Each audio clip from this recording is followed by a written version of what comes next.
الله الرحمن الرحيم.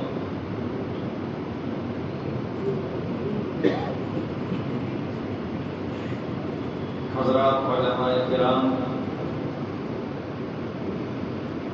مفکرین، دانشوران، دردمندان قوم و ملت،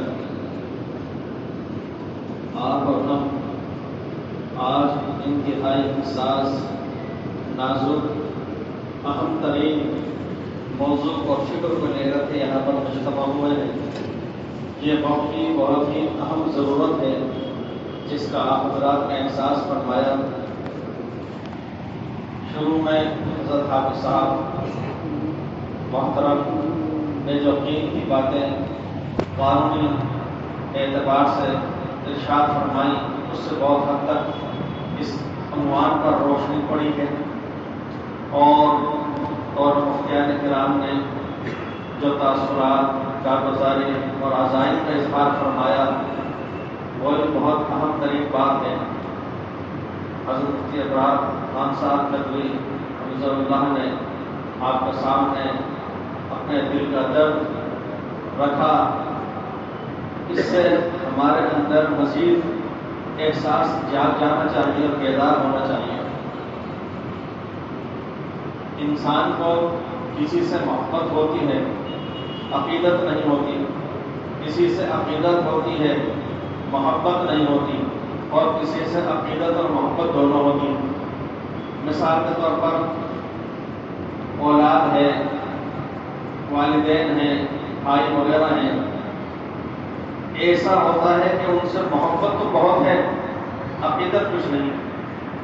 کبھی ایسا ہوتا ہے کہ کسی کو نیک سمجھا، اللہ والا سمجھا، یہ اونچی پہنچی ہوئی شخصیت ہے، یہ سمجھا، بہت عقیدت، ان کی محبت نہیں ہے، عقیدت بہت ہے، لیکن اگر مسجد میں پہلے بایاں پیر انہوں نے رکھا تو ساری عقیدت لمحہ بھر میں جھڑ گئی۔ کبھی عقیدت اور محبت دونوں ایک شخص کے ساتھ وابستہ ہوتی ہیں تو وہ بہت مضبوط ہوتی ہے، مستحکم ہوتی ہے، پھر وہ ہلکے پھلکی ہواؤں سے نہیں بلکہ آندھی اور طوفان سے بھی ختم نہیں ہوا کرتی۔ آدمی اپنی جائیداد کا مالک مختار ہوا کرتا ہے، منقسم کی کمائی سے وہ حاصل کرتا ہے، یا اپنے باپ دادا کی زندگی بھر کی عقد ریزی کے بعد چھوڑا ہوا حساسہ انسان وراثت اور ترکے میں پاتا ہے، اس کو اس کا احساس ہوتا ہے، اس کی قدر ہوتی ہے، اور وہ اس کا مالک بنتا ہے، اس سے محبت بھی ہوتی ہے، اسی لیے اس کی حفاظت کے لیے تلبدہ کرتا ہے، کوششیں کرتا ہے۔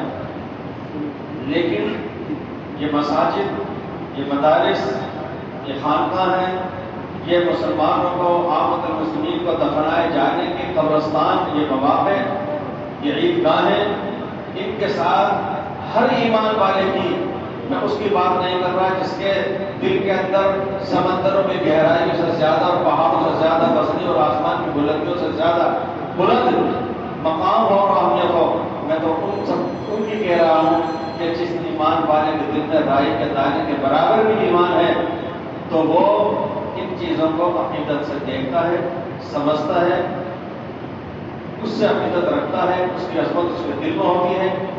اس وقت جو مسئلہ ہے وہ صرف مساجد کا نہیں، وہ اوقاف کا ہے۔ اس کے تحت 4 چیزیں علماء عام طور پہ بیان کیا کرتے ہیں۔ مثلا سب سے پہلے مساجد کا تذکرہ آتا ہے، پھر مدارس کا ذکر آتا ہے، پھر عیدگاہوں کا ذکر آتا ہے، پھر قبرستانوں کا ذکر آتا ہے۔ بزرگوں نے پرانے زمانے کے اندر بھی کسی کو آسمان سے گری ہوئی زمین میں جائیداد نہیں مل گئی تھی کہ جو انہوں نے ہمارے لیے قبرستان بنا کے رکھ دیا ہوں، درگاہیں بنا کے رکھ دیا ہوں۔ آج بھی جے پور شہر کے اندر ہم میں سے آدھا سے زیادہ چاردیواری کا حصہ گھاٹ گیٹ کے باہر ترفیق کے لیے جاتا ہے تو مسکین شاہ صاحب کی درگاہ میں نماز جنازے کا اہتمام کرتے ہیں۔ غور فرمائیے کہ اگر بزرگوں نے پرانے زمانے میں وہ ایک درگاہ کے نام سے کوئی جگہ وقف نہ کی ہوتی تو آج شہر جے پور نماز جنازہ کہاں پر ادا کیا کرتا؟ جو حضرات 4 دروازے سے باہر تدفین کے لیے اپنے مردوں کو، اپنے موتیٰ کو لے کے جایا کرتے ہیں، اگر مولانا ضیاءالدین صاحب کی درگاہ کہ وہ حصہ نہ ہوتا جہاں آج نماز جنازہ کا قیام ہم آپ کر لیا کرتے ہیں، الفاظ کی ایسی دشواری پریشانی کا سامنا کرنا پڑتا. ہمارے آپ کے بزرگوں نے اگر یہ اس برسر راہ شارع عام کو مساجد کے لیے بنیاد نہ رکھی ہوتی تو آج کیا آپ کروڑوں روپیہ لگا کر کے ایسی 2 مسجدوں کا شارع عام پر سورج پور سے چاندوں کے درمیان انتظام کر سکتے تھے آسانی سے؟ یہ بزرگوں کی محنت قربانیوں کا نتیجہ ہے جس کے ذریعے سے آج امت مسلمہ فیضیاب ہو رہی ہے. پرانے زمانے میں نے آپ حضرات کے بزرگوں کے بارے میں سنا، کئیوں کے لیے نام سے تو سنا، جو یاد نہیں رہا، کہ وہ آج سینٹر میں لو کے تھپیڑوں کے اندر دن پر حفاظت کیا کرتے تھے، وہاں بیٹھے رہتے تھے. آج پوری برادری فیضیاب نہیں ہو رہی ہے، بلکہ ہم اور آپ بھی اپنی ضرورت پوری کرنے کے لیے وہ جایا کرتے ہیں. تو اوقاف کے اندر صرف ایک چیز نہیں ہے، بہت ساری چیزیں آ رہی ہیں. چاروں چیزیں یہ وقت کے تحت آ رہی ہیں. اور وقت وہ ہے جس سے انسان کی محبت بھی وابستہ ہے اور انسان کی عقیدت بھی وابستہ ہے. رسول پاک علیہ السلام نے سب سے پہلے وقت فرمایا، خاتم النبیین نے وقت فرمایا. اس کے اندر ایک ذکر مسجد نبوی کا بھی آتا ہے کہ تو یتیموں کی جائیداد تھی، ان کو باقاعدہ سرمایہ دیا گیا، عوض دیا گیا. اس کے بعد رسول پاک علیہ السلام نے اس کو وقف فرمایا. امیر المومنین حضرت عمر فاروق رضی اللہ عنہ نے وقف فرمایا، حضرت عثمان غنی رضی اللہ عنہ نے وقف فرمایا، حضرت علی مرتضیٰ نے وقف فرمایا، حضرت ابو صدیق رضی اللہ عنہ نے بھی وقف فرمایا. الگ الگ اوقاف ان کے ہیں اور آج تک ماشاءاللہ وہ اوقاف ایسے ہیں کہ امت مسلمہ فیضیاب ہو رہی ہے.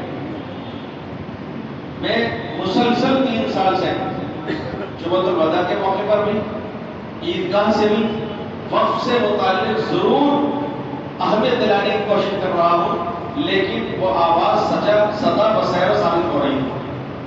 میں نے وہاں بھی یہ بھی کہا تھا کہ دیکھیے لکھوں نے خطا کی تھی، صدیوں نے سزا پائی، ایسا نہ ہو جائے، ابھی بھی دھیان دیجیے. 3 سال سے مسلسل کہہ رہا ہوں.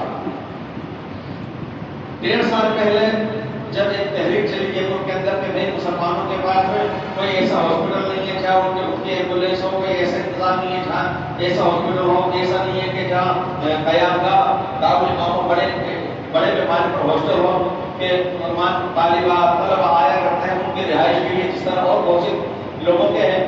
ہمارے یہاں اتنے بڑے پیمانے پر نہیں ہے، ضرورت کے مطابق ہونا چاہیے.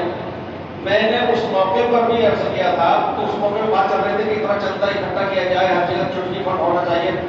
میں نے وہاں بھی یہ بات عرض کی تھی کہ جتنی اوقاف زمینیں جگہیں جے پور شہر میں ہیں، اگر آپ حضرات اسی کی حفاظت فرما لیں اور اسی کو جیسے کہ حافظ صاحب نے فرمایا تھا کہ جو موجودہ وقت میں اس کی قدر و قیمت ہے، مجھے تحیر اور تعجب کے بغیر انتہا نہیں رہتی کہ ایک فرد واحد، ایک شخص جب اپنی چھوٹی سی دکان یا مکان کا مالک ہوتا ہے تو وہ اس کی حفاظت کے لیے شرابت کا رسوم دے لیتا ہے، قانونی کارروائی بھی کر لیتا ہے، اور اگر وہ دیکھتا ہے کہ سب بیکار جا رہا ہے تو وہ غنڈہ گردی پر اتر آتا ہے.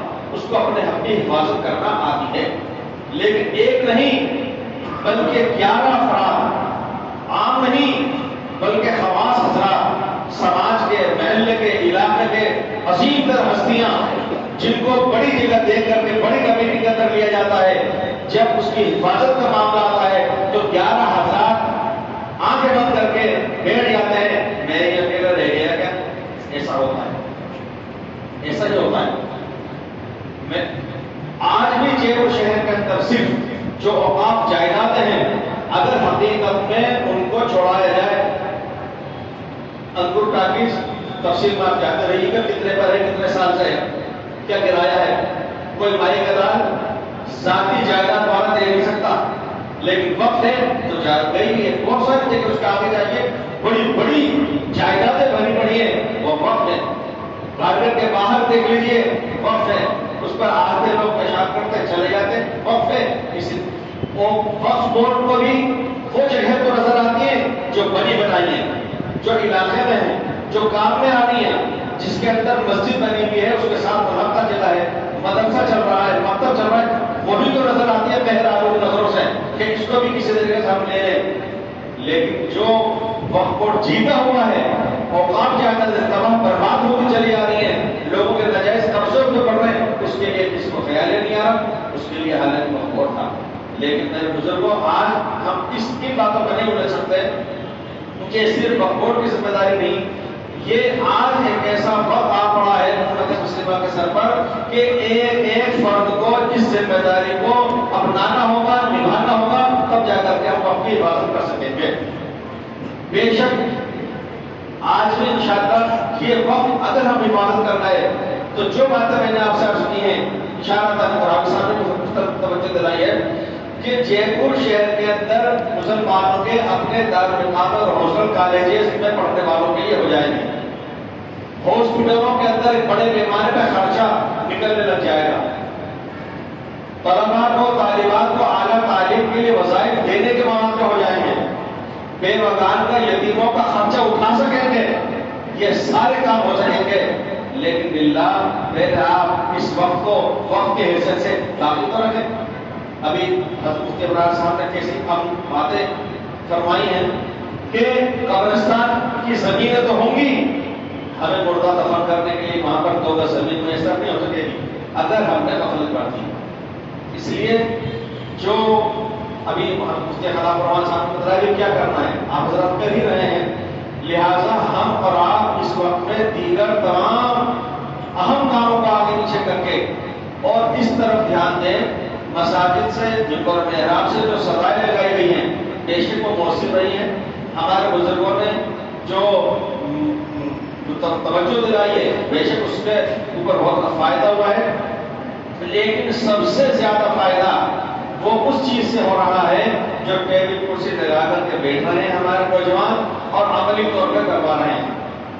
کئی جگہ خواتین کو اور خاص طور سے دھیان دیا گیا چونکہ مرد پھر بھی ایک دوسرے سے مل جاتے ہیں، کر لیتے ہیں، وہ رہ جاتے ہیں، تو میرے بھائیوں اس کے لیے چونکہ ایک دن رہ گیا ہے، آپ سامنے فرمایا 26 گھنٹے تقریباً آپ کے پاس رہ گئے ہیں، اس لیے ہمیں یہ کوشش کرنی ہے کہ پورے شہر جے پور کے اندر ضلع کے اندر کوئی فرد واحد ایسا نہ بچ جائے کہ جو اپنی رائے پیش نہ کر دے۔ میں بات ختم کرتا ہوں یہ کہتے ہوئے کہ بعض حضرات یہاں پہلے پھوٹا گھوڑا کس کا مسمى تھا، یہ پھوٹا گھوڑا تھا اور برسات کے موسم میں یہاں لڑکتے تھے، پھسل جاتے تھے، برسات کے موسم میں جب ڈالا بہتا تھا۔ آپ حضرات جانتے ہیں ہمارے یہاں کے محلے کے سماج کے بہت سارے نوجوانوں کا کام ہی ہوتا تھا 500 ماہ کھڑے ہو جاتے تھے اور کوئی جانے والا اگر بے پڑا اس کو سنبھالتے تھے، مین اور لائن کھل جاتی تھی اس کے پاس کھڑے ہو جاتے تھے کہ جانے والا میں اس پہ گر نہ جائے۔ ان کا کام ہی ہوتا تھا کہ وہ انسانیت کا درد رکھتے تھے، خدمت خلق کرتے تھے، لیکن ایک دو ایسے بھی ہوا کرتے تھے جن کا کام صرف یہ ہوتا تھا دور کھڑے ہو کر کے کہ وہ گرا پھر ٹھٹکا مارے، بغلے بجائے اور مذاق اڑا۔ اسی طریقے سے اس موضوع پر عموماً سبھی لوگ حساس ہیں، لیکن بعض ہمارے بڑے بڑے سیدھے سادے لوگ وہ شکوک و شبہات میں مبتلا دوسروں کو بھی کر رہے ہیں۔ فائدہ کیا ہے؟ وہ 80% ہے تو 20% نہیں ہو، کیا فائدہ؟ کیوں کر رہے ہو؟ 313 تھے، کل 313 تھے، لرزتا تھا زمانہ، آج کروڑوں نے غلامی کے حوالے۔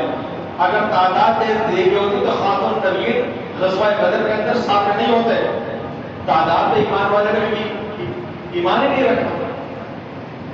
حملہ الاسد غزوہ حنین میں چونکہ ایمان والوں کو بہت نقصان ہوا تھا، اس کے بعد ابو سفیان جب لشکر لے کے پلٹا کھایا تو ان لوگوں میں یہ شوشہ اٹھا، مسلمانوں کو کافی نقصان ہو گیا تھا، موقع اچھا تھا، اس وقت میں روز ڈالتے اچھی طرح سے، ارے چلو ابھی بھی ایسا ہے زخمی ہے، فوراً پلٹ کر کے ان پہ حملہ کرتے ہیں، وہاں ثابت میں بڑھ جائے گا، کس سے ختم آئندہ نہیں ہے، وہ پلٹ کر کے آنے لگے۔ رسول اللہ علیہ السلام نے ادھر اعلان فرما دیا کہ جو لوگ غزوہ احد میں شریک تھے وہی صرف حمراء الاسد میں آئے۔ ایک وہ صحابی تھے جن کے بدن پر 70 زخم لگے ہوئے تھے، انہوں نے جب اعلان سنا وہ لڑک کے گھسٹ کے اور چلے آ رہے تھے۔ آپ کیا سمجھتے ہیں کہ وہ بڑے تیر اندازوں کی ٹکر لے لیتے ہیں؟ ظاہری دنیاوی اعتبار سے آپ کیا سمجھتے ہیں کہ ایک شہسوار جو مشرکین کی طرف سے آ رہا ہو کیا وہ کھڑے ہو کر کے اس کے پرچے اڑا دیں گے؟ ان کا ایمان، ان کا جذبہ، ان کو ذمہ داری کا احساس، نبی کی آواز پر لبیک کہنے کا جذبہ کہ وہ لڑکے چل رہے ہیں، گھسٹ کے چل رہے ہیں، نبی کا حکم ہے، اس میں ذمہ داری ہے. ہمیں یہ اس میں نہیں الجھنا چاہیے کہ ان کی تعداد زیادہ ہے، ان کی طرف زیادہ ہو جائے گی، ہمارے کم رہیں گے. ہم اپنا فرض نبھا رہے ہیں یا نہیں، میدان محشر میں ہمیں خدا کو جواب دینا ہے. اس لیے ہم ان باتوں میں نہ الجھیں. ہر چیز کی اپنی خاصیت ہوتی ہے. اگر ادھر کے بعد جاتے بھی ہیں تو وہ جائیں، ہماری اپنی رائے کی ایک اہمیت رکھتی ہے. ابھی مفتی شاہ عبد الرحمن صاحب نے جو بات فرمائی تھی، میں اس کا مفہوم یہ سمجھا ہوں کہ ان کا یہ فرمانا ہے کہ حضرت مولانا ارشد مدنی صاحب اور محمد مدنی صاحب، ان دونوں حضرات کا بھی یہ کہنا ہے کہ یہ رائے دہندگی کا فریضہ تو ایمان والے ادا کریں. خدا نخواستہ ہمیں اس میں کوئی کامیابی نہ ملی تو ہم سپریم کورٹ میں آ کر کے بھی قانونی کارروائی میں ایک چھوٹے کو زور لگائیں گے. جو کچھ کر سکتے ہیں وہ سب کریں گے، اجتماعات وغیرہ بھی کریں گے. جو صورتیں ہو سکتی ہیں تحفظ اور بقا کی، انشاءاللہ وہ دوسرے ہمارے حضرات پہنچے تو وہ بھی کریں گے. تو امید ہے کہ انشاءاللہ آپ حضرات ابھی سب چھوڑ کر کے بیٹھ جائے. کہ مولانا فاضل صاحب نے کہا ہے اور اس سلسلے میں مشورہ فرما لیجیے اور پورے شہر میں دیگر حضرات کو اس طرف توجہ دلائیے. پروردگار عالم اپنے لطف و کرم سے اپنے حمل کے صفحے کے اندر ہمیں اور آپ کو سب کو کامیاب فرمائے.